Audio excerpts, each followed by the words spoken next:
going to be a high water year for not just democratic politics, but the politics of working people.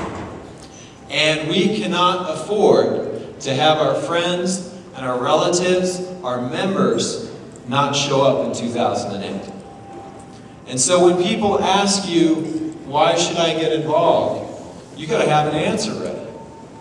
You know, I toured two facilities this morning where the National Air Traffic Controllers work. And those, you know, one was the tower out at the airport, the other was their in-transit facility over on Louisiana. Incredibly important facilities for their jobs, but much more important facilities for the safety of each and every one of you who gets on an airplane and flies around this country.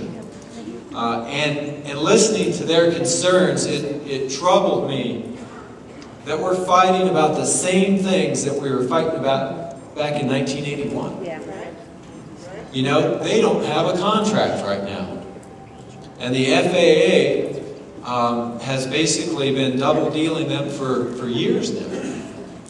And you got to ask yourself, do you want your daughter, your son, to get on an airplane and fly across this country if there are understaffed, overworked air traffic controllers who don't have the support that they deserve and don't have the compensation that they deserve looking out for you?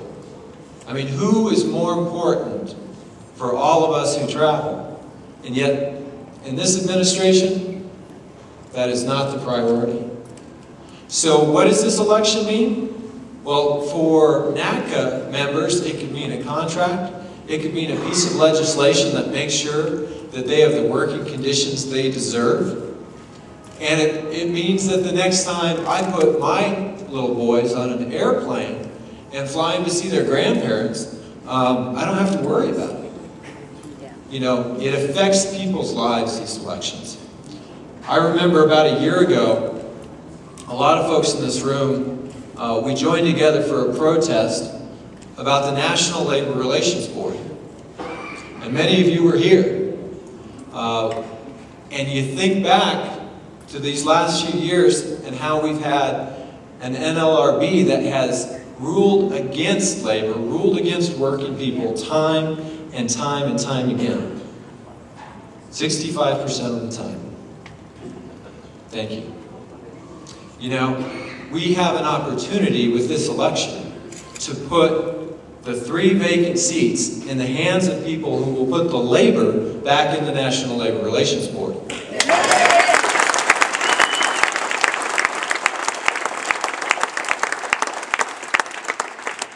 Employee Free Choice Act. You know, I'm one of those people that believes we have a constitutional right to free association.